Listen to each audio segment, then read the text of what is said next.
Hello everyone. तो बीटीटीएच के पिछले नोवेल पार्ट में हमने देखा था गुक्लान के सामने जैसे ही यान क्लान प्रेजेंट होता है वो बहुत ही ज्यादा कॉन्शियस हो जाता है ली क्लान के एक दिन में गायब होने की वजह से, क्योंकि सारे एंशिएंट क्लान्स को लग रहा था ये ली क्लान के डिसअपीयरेंस के पीछे गुक्लान या फिर हान क्लान है। अब इस चीज को फिल करके गुक्लान, जो कि ये मैटर के पीछे नहीं होता, वो हान क्लान को मन ही मन गाली देने लगता है, लेकिन उनके पास प्रूफ नहीं होता खुद को इनोसेंट साबित करने के लिए। उसके बाद जैसे ही सबके सामने याओ क्लैन प्रेजेंट होता है, मास्टर याओ लाओ के साथ उन लोगों का कुछ इधर उधर की बातें हो जाता है, जिसके वजह से शोयान को एंड में याओ क्लैन के याओ टियान के साथ लड़ना पड़ता है। और जो याओ टियान याओ क्लैन के यंगर जनरेशन का सबसे ज्यादा आउटस्टैंडिंग बंदा था, वो शोयान के एक हमले को भी झेल नहीं पाता। ये देखकर याओ वोंगी शोयान के सामने लड़ने के लिए आते हैं, लेकिन उनको जूनर रोक लेती है और इनमें गु क्लान को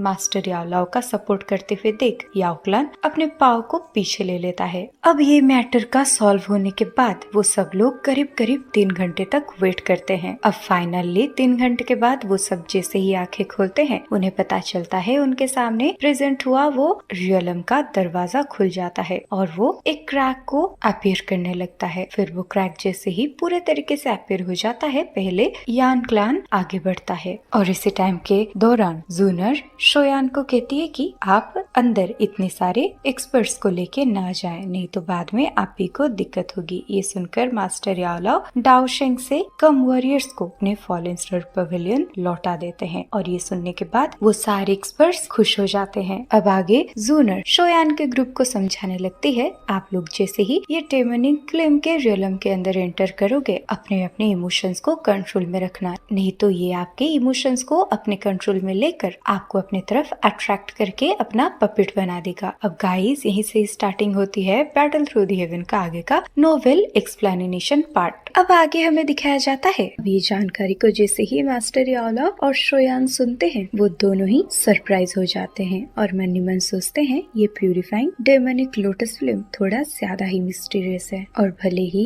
ये दोनों अल्केमिस्ट हों, लेकिन इन्हें भी ये फिल्म के बारे में इतना कुछ खास जानकारी नहीं है और अनएक्सपेक्टेडली ये प्यूरिफाइंग डेमोनिक लोटस किसी भी इंसान के इमोशंस को एक सीड की तरह यूज कर सकती है और शायद इसे मिस्टीरियस मेथड के वजह से ही डेमोनिक फ्लेम का ऐसा रेपुटेशन है। अब एक गहरी सांस इनहेल करने के बाद शोयान बोलता है, ठीक है, आप सब अंदर केयरफुल रहना। ये बोलते ही वो फटाक से रे ऑफ लाइट में ट्रांसफर होकर आगे बढ़ जाता है। अब ये देखकर जूनर और बाकी के लोग भी शोयान को फॉलो करने लगते हैं। अब जैसे ही शोयान वो लाइट क्लस्टर के पास आता है, उसका पूरा स्किन सूख सा जाता है। अब एक पल के लिए इतना ज्यादा इंटेंस लाइट की वजह से शोयान की आंखें एकदम चमक चल्लो हो जाते हैं। अब बाद में जैसे ही वो इस रियलम के अंदर एंटर करता है, वो देखता है उसके आसपास का स्पेस एकदम से ही बदल गया है और ये चीज कोई कर्डन की तरह होता है। अब शोयान चारों तरफ देखते हुए समझ जाता है कि वो अभी के लिए एक ऐसे मिस्टीरियस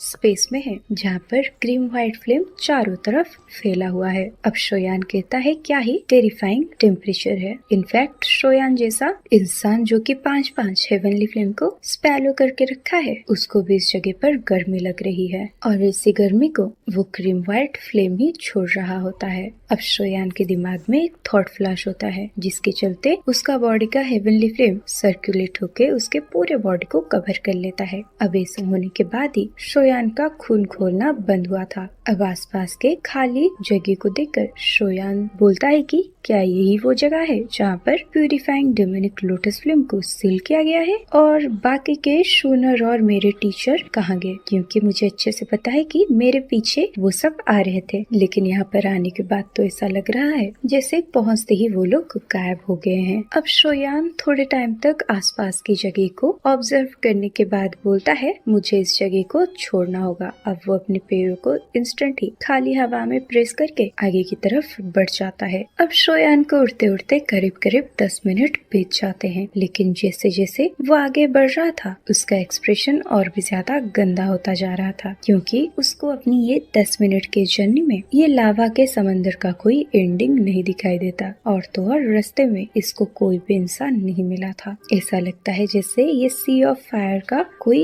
एंडिंग ही नहीं है। ये देखकर शोयान कहता है कि आखिर ये रियलम कितना बड़ा है, लेकिन जब मैं इस जगह पर एंटर कर रहा था तब तब मुझे इस चीज के बारे में बिल्कुल भी अंदाजा नहीं था, ना ही मैं कुछ फील कर पा रहा था। इसी टाइम पर शोयान के कानों में एक सॉफ्ट सी आवाज गूंजती है जो होता है सोनर की, जिसके चलते वो बहुत ही ज्यादा खुश होते हुए आगे बढ़ता है। लेकिन आगे बढ़ते ही उसको 3 डेमोनियस फिगर दिखाई देते हैं और उन तीनों को देखकर शोयान कहता है, हॉल ऑफ सोल का चीफ। लेकिन ये हॉल ऑफ सोल का चीफ और उसके 2 कुत्ते बिल्ली यहाँ पर क्यों अपीयर हुए हैं? और तो और इनके अपीयरेंस को देखकर ऐसा लग रहा है जैसे वो यहीं पर ही शोयान का इंतजार कर रहे हैं। अब इसी टाइम पर शोयान उन तीनों को घूरते हुए डीप आवाज में कहता है, आखिरकार तुम सब लोग यहाँ पर क्या कर रहे हो? ये सुनकर हॉल ऑफ सोल का चीफ एक टेंस आवाज में कहता है, कुछ नहीं शोयान, हम बस तुम्हें यहाँ पर कुछ दिखाने आए हैं। ये बोलते ही वो अपने हाथों से ब्लैक फॉग को रिलीज करने लगता है। अब वो ब्लैक फॉग इकट्ठे होकर एक इल्यूजनरी फिगर को क्रिएट करने लगते हैं। अब जैसे ही शोयान इस फिगर को देखता है उससे ऐसा लगता है जैसे उसको 440 वोल्ट का झटका लग गया हो। अब वो कहता है, पिताजी। और अभी के लिए हमें दिखाया जाता है हॉल ऑफ सोल के हाथ में शोयान के पिताजी साओजुआन होते हैं। इस टाइम पर वो अपने स्पिरिचुअल फॉर्म में थे। अब साओजुआन कहते हैं, शोयान। अब ये आवाज जैसे ही शोयान के कानों में जाते हैं वो एकदम से काम सा जाता है। अब शोयान के एक्सप्रेशन को देखकर हॉल ऑफ सोल का चीफ कहता है, शोयान, हमारा हॉल ऑफ सोल का विरोध करने का सिर्फ एक ही एंडिंग होता है और वो होता है उस बंदे के पूरे क्लान का डिस्ट्रैक्शन। अब वो अपने हाथों को सीधे के सीधे साओजुआन के हाथों पे लेता है और वो कहता है, क्योंकि अब हम तुम्हें कैप्चर करने वाले हैं तो फिर इस बंदे का जीने का कोई भी हक नहीं है। अब हॉल ऑफ सोल के चीफ का ये आवाज को सुनकर शोयान की आंखें एकदम से गुस्से में भर जाते हैं। अब शोयान चिल्लाकर कहता है, रुक जाओ। अब शोयान को ऐसे चिल्लाते हुए देख हॉल ऑफ सोल का वो चीफ कोल्ड आवाज में हंसने लगता है। अब वो इंस्टेंट ही अपने हाथों को क्लेंच करके बोलता है, ये ले देख तेरी पिता का मौत। ये बोलते ही वो साओजुआन का टुकड़ा टुकड़ा कर देता है। अब साओजुआन का सोल का टुकड़ा कई सारे पार्टिकल में ट्रांसफर होकर उस जगह की टेरिफाइंगली हाई टेम्परेचर में कहीं मिट से जाते हैं। अब इस चीज को देखकर शोयान को बहुत ही ज्यादा गुस्सा आता है, जिसके चलते उसके बॉडी से किलिंग इंटेंट बाहर आने लगते हैं, जिसके चलते अब शोयान फाइनली अपने पैर को नीचे टच करवाता है। लेकिन इसी टाइम पर वो सेंस करता है कि उसका बॉडी वहीं पर थम गया है और सामने प्रेजेंट हुए सारे हॉल ऑफ सोल के मेंबर के बॉडी से क्रीम व्हाइट फ्लेम बाहर आता है। अब वो फील करता है उसके बॉडी के चारों तरफ ये क्रीम व्हाइट फ्लेम उसको लपेट रहा है। अब शोयान जैसे ही अपने बॉडी के अंदर ऐसे दर्द को महसूस करता है, उसका सेंस उसके पास वापस लौट आता है और इस टाइम पर शोयान अंदर से एकदम से सरप्राइज हो जाता है। अब जब वो अपने सर को दोबारा से उठाता है वो पाता है कि हॉल ऑफ सोल की टोली उसके सामने प्रेजेंट है ही नहीं। अब इस सीन को देखकर शोयान बहुत ही ज्यादा सरप्राइज हो जाता है और अब वो समझ जाता है कि ये पूरा सिचुएशन एक इल्यूजन था। अब इसी टाइम पर शोयान अपने दांतों को पिसते हुए बोलता है, भले ही ये डेमोनिक लोटस फ्लेम काफी ज्यादा पावरफुल हो, लेकिन अभी से कोई भी कंट्रोल नहीं कर रहा है, तो मुझे अपने अंदर जलाना इतना आसान नहीं है। अब शोयान अपने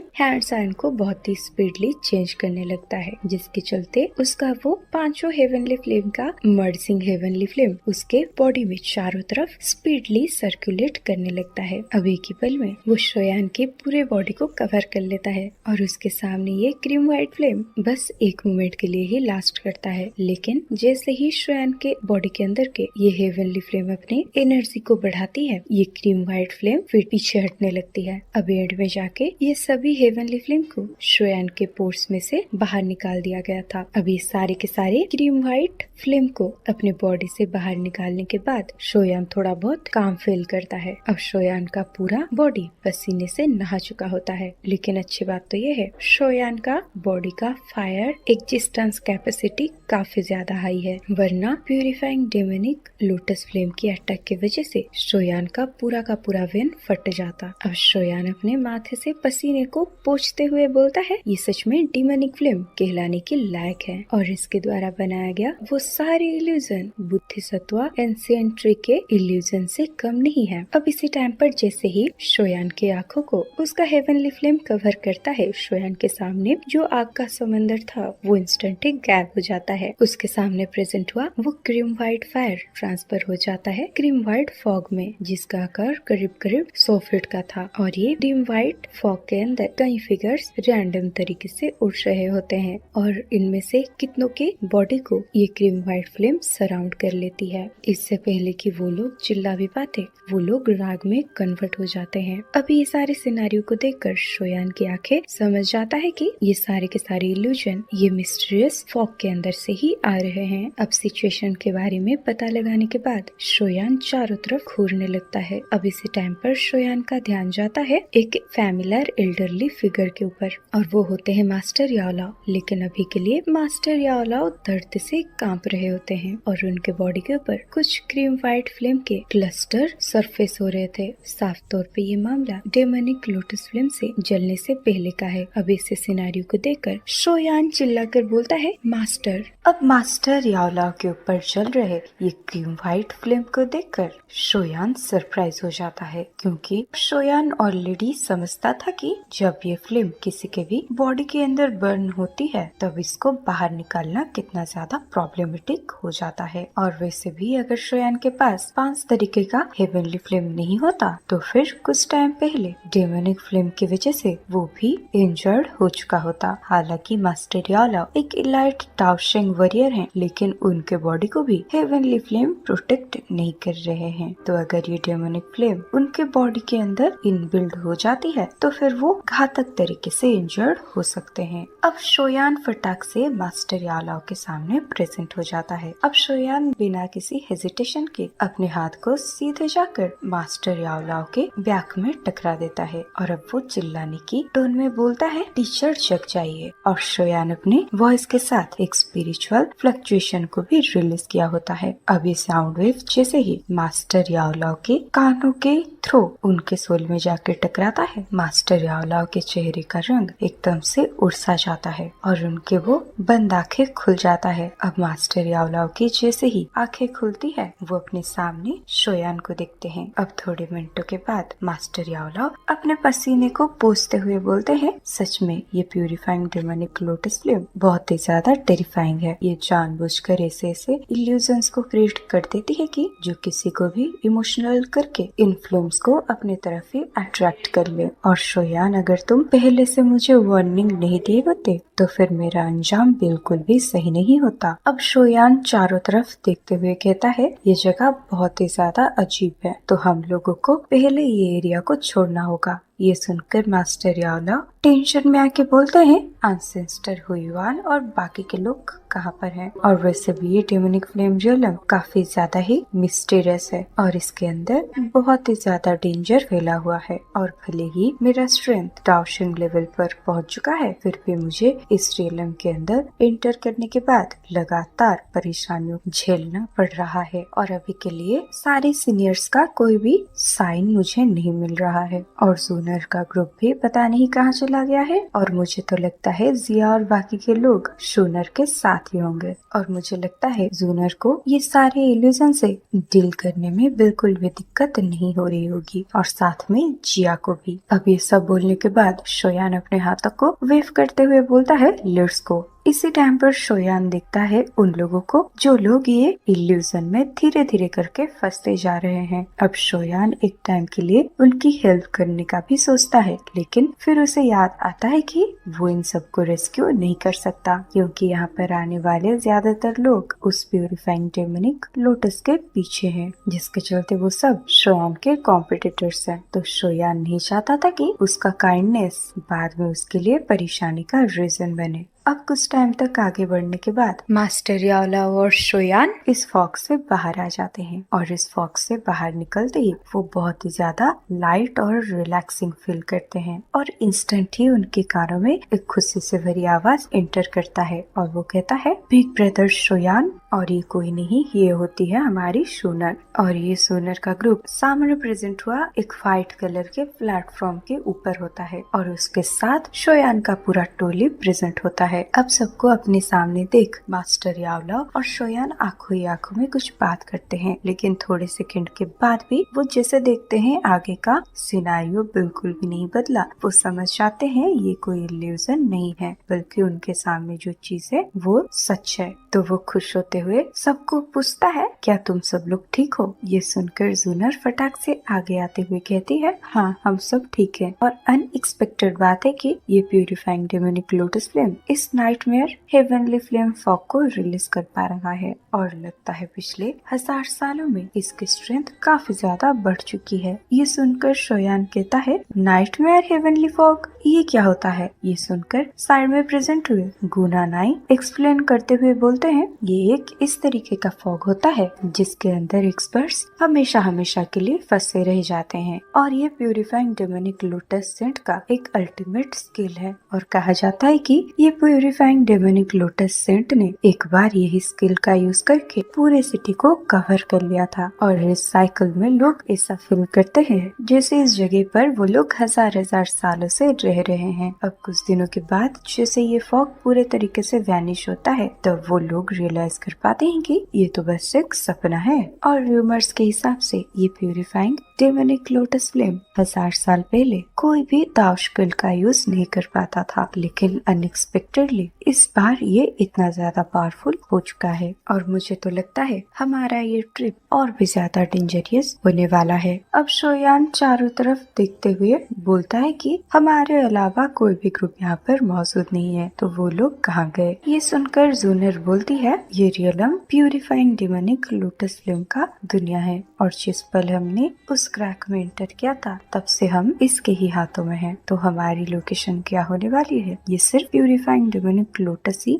डिसाइड करेगी। ये सुनकर गुनानाई अपने सर को हिलाते हुए बोलते हैं, ये फ्लेम ने हमें जानबूझकर यहाँ पर साथ में रखा है। सच में ये रियलम बहुत ज्यादा मिस्टीरियस है और इससे पहले मैं टेस्ट कर चुका हूँ कि मैं यहाँ पर क्या क्या कर सकता हूँ, लेकिन एंड में मुझे पता चला कि मैं फोर्सफुली जब भी इस जगह से बाहर जाने की कोशिश करता हूँ मुझे खतरनाक बैकलैशेस का सामना करना पड़ता है और ये जगह एक मजबूत जेल की तरह है, इसे ब्रेक करना इम्पॉसिबल है। अब गुनानाई अपने सामने प्रेजेंट हुए एक बड़े से दरवाजे को देखते हुए बोलते हैं, हमारे अनसेंस्टर के हिसाब से ये सिचुएशन पहले से क्रिएट हो चुकी है और अगर हम उस बड़े से दरवाजे के बाहर जा पाते हैं तो फिर नेचुरली हम प्यूरिफाइंग डेमोनिक लोटस फ्लेम को देख पाएंगे, लेकिन उस दरवाजे के पीछे और भी ज्यादा डेंजर्स भरे होंगे। तो अगर हम सच में प्यूरिफाइंग डेमोनिक लोटस फ्लेम के पास जाना चाहते हैं तो हमें उन सारे ऑब्स्टिकल्स को पार करना होगा। ये सुनकर शोयान एक सीरियस एक्सप्रेशन के साथ बोलता है, इस जगह को प्यूरिफाइंग डेमोनिक लोटस फ्लेम जानबूझकर सेटअप किया है, तो आगे आने वाली परेशानियां बिल्कुल भी आसान नहीं होने वाली। ये सुनकर गुनानाई हंसते हुए कहते हैं, ये जगह प्यूरिफाइंग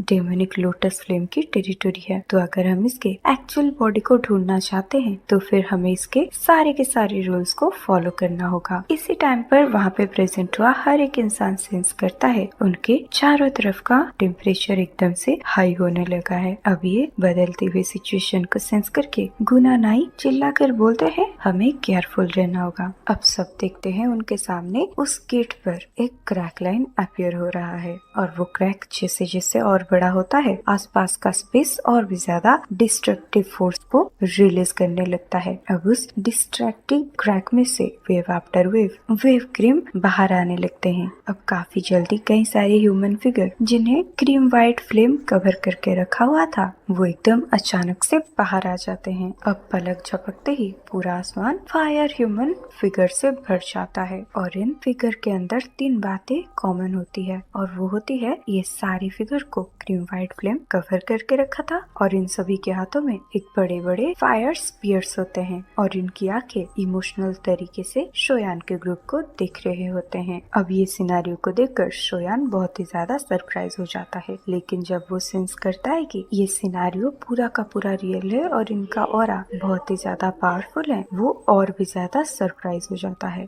अब गुनानाई सारे के सारे फायर ह्यूमंस को देख के एक डीप आवाज में कहते हैं, तुम सब केयरफुल रहो, ये सारे के सारे फायर स्लेव्स हैं। ये भले ही हमारी तरह ही एक्सपर्ट्स हो, लेकिन इन्हें अभी के लिए ये प्यूरिफाइंग डेमोनिक लोटस ने अपने अंदर मिला लिया है, मतलब रिफाइन कर दिया है। एक तरीके तरीके से बोला जाए तो ये सब लोग प्यूरिफाइंग डेमोनिक लोटस के पॉपेट बन चुके हैं। अब इंस्टेंट हमें दिखाया जाता है 10,000 पपेट एकदम से चिल्लाने लगते हैं और वो लोग इंस्टेंट ही शोयान के टोली के ऊपर टूट पड़ते हैं। अब इधर इसी फायर स्लेव्स की आर्मी को देखकर शोयान बहुत ही ज्यादा सरप्राइज हो जाता है। अब शोयान अपने हाथ को आगे बढ़ाकर अपने हेवनली फ्लेम की मदद से करीब करीब 100 पपेट्स का जान ले लेता है। अब ये देखकर जूनर और बाकी के लोग भी रेडी हो जाते हैं और वैसे भी हमें पता है शोयान के पूरे टोली में सारे बंदे डाउशिंग लेवल के वॉरियर थे, तो वो लोग इजीली ये सारे फायर स्पिरिट को मारने लगते हैं। रिगार्डलेस ये लोग चाहे इनको जितना भी डिस्ट्रॉय कर रहे हो, इनका नंबर खत्म ही नहीं हो रहा था। अब इस सिनेरियो को देखकर गुनानाई डीप आवाज में कहते हैं, इस तरीके से हमारा काम नहीं चलने वाला, हमें जैसे तैसे करके इस दरवाजे के अंदर जाना ही होगा। ये सुनकर शोयान अपने सर को हाँ में हिलाते हुए कहता है ठीक है। फिर वो फटाक से रॉकेट की तरह उस दरवाजे की तरफ चला जाता है और इस टाइम के दौरान जो भी फायर स्लेव्स शोयान के 100 मीटर के दायरे में आते हैं, उनका नामो निशान भी मिट जाता है, जिसके चलते शोयान की टोली को इस फायर स्लेव के बीच में से आगे बढ़ने में कोई भी दिक्कत नहीं होता। अब इधर सामने के बंद दरवाजे को देखकर शोयान का पूरा एक कंबाइनर अटैक को रिलीज करता है, जिसके चलते बैंग साउंड के साथ वो दरवाजा टूट जाता है। अब जैसे ही वो दरवाजा टूटता है, अनगिनत फायर स्लेव्स अपनी अपनी जगह पर रुक जाते हैं। इसी टाइम पर गुनानाई कहते हैं चलो चलते हैं और हमारे क्लान के एंसेस्टर के हिसाब से ये डेमोनिक फ्लेम हॉल के अंदर हमें डेमोनिक फ्लेम मिलेगी। ये सुनकर शोयान आगे बढ़ जाता है, क्योंकि उसको सही से पता था कि पीछे रहने का मतलब ये है ये अनगिनत फायर स्लेव्स का हमले को झेलना, और अगर वो ये गंदे सिचुएशन से बचना चाहता है तो फिर उसे आगे बढ़ना ही होगा। अब अचानक से पता नहीं क्यों शोयान का दिल बहुत ही ज्यादा अनईजी फील करने लगता है। अब सीन चेंज होकर आता है लोटस फ्लेम की अंदर का। अब उस लोटस फ्लेम के अंदर एक स्पेशल हॉल होता है और इस समय पर वो स्पेयर के ऊपर करीब करीब 10,000 फिर से ज्यादा फायर पपेट का सेना प्रेजेंट होता है। अब कुछ टाइम में हमें दिखाया जाता है ये सारे पपेट्स का फायर एक दूसरे के साथ मर्ज होके एक फायर ड्रैगन में ट्रांसफर हो जाता है। अब ये सिनेरियो को देखकर शोयान बिल्कुल भी सरप्राइज नहीं होता, क्योंकि शोयान जैसे जैसे आगे बढ़ता जाता है अपने टोली को लेकर, उसको इससे ही बहुत सारे फायर स्लेयर्स दिखते रहते हैं और धीरे धीरे करके उन सब का ऑरा स्ट्रॉन्ग होते जा रहे थे। तो ये देखकर शोयान गुनानाई के तरफ देखते हुए कहता है, एल्डर ग्यू, क्या सच में हमारे इस तरीके से आगे बढ़ने से हमें कुछ बेनिफिट मिलने वाला है? और गाइस मैं आप सबको बता दूं, ये जो फायर पपेट होते हैं इनका स्ट्रेंथ 1000 में होता है और एक दाओशेंग लेवल का वॉरियर के सामने 1000 लेवल का वॉरियर चीटी बराबर है। मतलब 11th लेवल के वॉरियर के सामने 9th लेवल का वॉरियर चीटी बराबर है। लेकिन जब ये 1000 लेवल की वॉरियर की संख्या 10,000 में गिना जाता हो, तब एक दाओशेंग लेवल के वॉरियर को भी अपने पाँव को फूंक फूंक कर रखना है। और अगर ये लोग ऐसे कंटिन्यूअसली बहुत सारे फायर पपेट्स के साथ लड़ते रहेंगे, ये लोग अपनी एनर्जी को गवाते जाएंगे। और साथ ही साथ इस जगह के हवे में वो डेमोनिक फ्लेम मिली हुई है, जिसके चलते इसको आसानी से ऑब्जर्व करने के लिए किसी के अंदर वो हिम्मत नहीं है। और अगर कोई दाउशिंग भी इसे ज्यादा अमाउंट में ऑब्जर्व कर लेता है तो फिर उसका फायर स्ले में बदलने का चांसेस काफी ज्यादा बढ़ जाएंगे। अब गुनानाई अपने सर को हिलाते हुए बोलते हैं, हमारे पास दूसरा कोई रास्ता है नहीं। और क्योंकि 1000 सालों से ये प्यूरिफाइंग डेमोनिक लोटस इस जगह को कंट्रोल करने की वजह से ये जगह बहुत ही ज्यादा डेंजरियस हो चुका है, और अगर ऐसा नहीं हुआ रहता तो इसे पहले से लोग कैप्चर कर चुके रहते। ये सुनकर शोयान बहुत ही ज्यादा टेंशन हो जाता है, लेकिन उसके पास अभी के लिए कोई भी रास्ता नहीं होता। इसी टाइम पर शोयान गुनानाई से पूछता है, एल्डर गुनानाई, क्या इससे पहले जब आपके एंसेस्टर इस जगह पर आए थे तो उनको भी ये सारे ऑब्स्टिकल्स का सामना करना पड़ा था? ये सुनकर गुनानाई हाँ बोलते हैं। अब ये सुनकर शोयान और भी ज्यादा टेंस्ड होकर बोलता है, क्या 1000 साल पहले भी ये प्यूरिफाइंग डेमोनिक लोटस फ्लेम इतना ही स्ट्रॉन्ग था या फिर अभी ज्यादा पावरफुल हो चुका है? ये सुनकर गुनानाई आंसर करते हैं कि हालांकि 1000 साल पहले ये प्यूरिफाइंग डेमोनिक लोटस फ्लेम को कोई भी कैप्चर नहीं कर पाया था, लेकिन तब भी उसे सीरियस इंजरी का सामना करना पड़ा था। लेकिन मुझे लगता है पिछले 1000 सालों के दौरान ये प्यूरिफाइंग डेमोनिक फ्लेम वो सारे इंजरी से रिकवर हो चुका होगा। और तो और उस नाइटमेयर हेवनली फॉग को देख के तो ऐसा लग रहा है जैसे अभी की प्यूरिफाइंग डेमोनिक लोटस फ्लेम का पावर और भी ज्यादा बढ़ चुका है। ये सुनकर शोयान कहता है, अच्छा तो फिर ऐसा है, लगता है ये प्यूरिफाइंग डेमोनिक लोटस फ्लेम हम सबको अपना कठपुतली बनाना चाहता है, लेकिन फिर भी हमें आगे बढ़ना ही होगा। अब शोयान के मुंह से ये बात को सुनकर सब लोग सरप्राइज हो जाते हैं, लेकिन कोई भी अपने पाव को पीछे नहीं लेता। वो सब मिलकर अपने अटैक को एक ही टाइम में अनरिलीज करते हैं, जिसके वजह से उस हॉल के अंदर जो भी फायर स्लेव की आर्मी होती है वो एक ही सेकंड में मर जाते हैं। और उसके बाद वो सारे फिगर लाइट क्लस्टर में ट्रांसफर होके लाइटनिंग स्पीड से ये हॉल के एंडिंग में पहुंच जाते हैं। अब आगे बहुत टाइम तक शोयान का टोली यही प्रोसेस को फॉलो करने लगता है, लेकिन फर्क बस इतना था कि जैसे जैसे शोयान का ग्रुप आगे बढ़ता जाता है वो फायर स्लेव्स का स्ट्रेंथ और भी ज्यादा बढ़ती जा रही थी। इनफैक्ट पिछली वारी के बैटल में तो एंसेस्टर हुयुआन को भी उस फायर स्लेव का सामना करते हुए खतरनाक इंजरी का सामना करना पड़ा था। अब तो सब फील करते हैं जैसे उनके अंदर का स्ट्रेंथ धीरे धीरे घट रहा है। अब इसी टाइम पर हमें दिखाया जाता है शोयान बस अपने एक पावरफुल पाम से सामने प्रेजेंट हुए हॉल का दरवाजा को तोड़ देता है और उसके बाद दरवाजा चूर-चूर हो जाता है और सामने और एक बड़ा सा हॉल अपीयर होता है। अब इस हॉल को देखकर सारे एक्सपर्ट सोचते हैं यहाँ से वो बस पीछे लौट जाएं, लेकिन वो अचानक से पाते हैं कि सामने का हॉल खाली पड़ा है। ये चीज को देखकर हर एक इंसान सरप्राइज हो जाता है, बट इसी टाइम पर जूनर बोलती है कि क्या हमने सारे ऑब्स्टिकल्स को पार कर लिया। ये सुनकर गुनानाई कहते हैं, नहीं ऐसा बिल्कुल भी नहीं है, उस हॉल के मिडिल पर देखो। अब सचमुच हमें दिखाया जाता है हॉल के मिडिल पर एक सूखा सा फिगर प्रेजेंट था और वो सूखा सा फिगर का आंखें बंद होती है और उसका बॉडी एक पावरफुल ऑरा को रिलीज कर रहा होता है। अब सब जान जाते हैं ये जो स्लेब उनके सामने प्रेजेंट है उसका स्ट्रेंथ 4 स्टार डाउशिंग का है। अब ये जानने के बाद शोयान कहता है, क्या ये भी फायर स्लेब है? अरे यार ये प्यूरिफाइंग डेमोनिक लोटस फ्लेम आखिर और कितना पावरफुल है। ये आखिर अपने पास एक 4 स्टार डाउशिंग लेवल के वॉरियर को पपेट बनाकर कैसे रख सकता है। ये सुनकर गुनानाई शोयान को कहते हैं, इसको हम पूरे तरीके से फायर स्लेब नहीं कह सकते क्योंकि ये अभी भी अपने अंदर कुछ इंटेलिजेंस को पोजेस करता है और मुझे लगता है ये हमारा आखिरी टेस्ट है और अगर हम इसे पार कर पाते हैं तो फिर मुझे लगता है हमें प्यूरिफाइंग डेमोनिक लोटस फ्लेम दिख जाएगा। ये सुनकर शोयान काफी ज्यादा टेंशन में आके बोलता है, ऐसा नहीं होने वाला, भले ही हमारा लाइनअप बहुत ज्यादा स्ट्रॉन्ग हो लेकिन एक 4 स्टार डाउशिंग के फायर स्लेब को हराना बहुत मुश्किल का काम है। अब जियान अपने हाथों को फटकारते हुए शोयान को बोलती है, क्योंकि हम लोग यहाँ पर प्रेजेंट हो चुके हैं, अब पीछे जाने का रास्ता हमारे पास नहीं है। अब जियान फटाक से एल्डर गुनानाई को देखते हुए कहती है, मैं इन लोगों से बोर हो चुकी हूँ, तो चलिए एल्डर आप और मैं मिलकर ये फायर स्लेब को फटाक से खत्म करते हैं। अब ये सुनने के बाद बाकी के सारे एक्सपर्ट्स उस फायर स्लेब के चारों तरफ घेरा बनाकर उसको अपने अंदर जकड़ लेते हैं और वो फायर स्लेब के सामने प्रेजेंट होते हैं एल्डर गुनानाई और जियान। अब इसी टाइम पर हमें वो स्किनी फिगर की आंखों को खुलते हुए दिखाई देता है। इसी टाइम पर हमें दिखाया जाता है ये फायर स्लेब बिल्कुल भी बाकी के फायर स्लेब की तरह नहीं है। इसकी आंखें तो ऐसा लग रहा था जैसे कोई जिंदा इंसान की आंखें हों,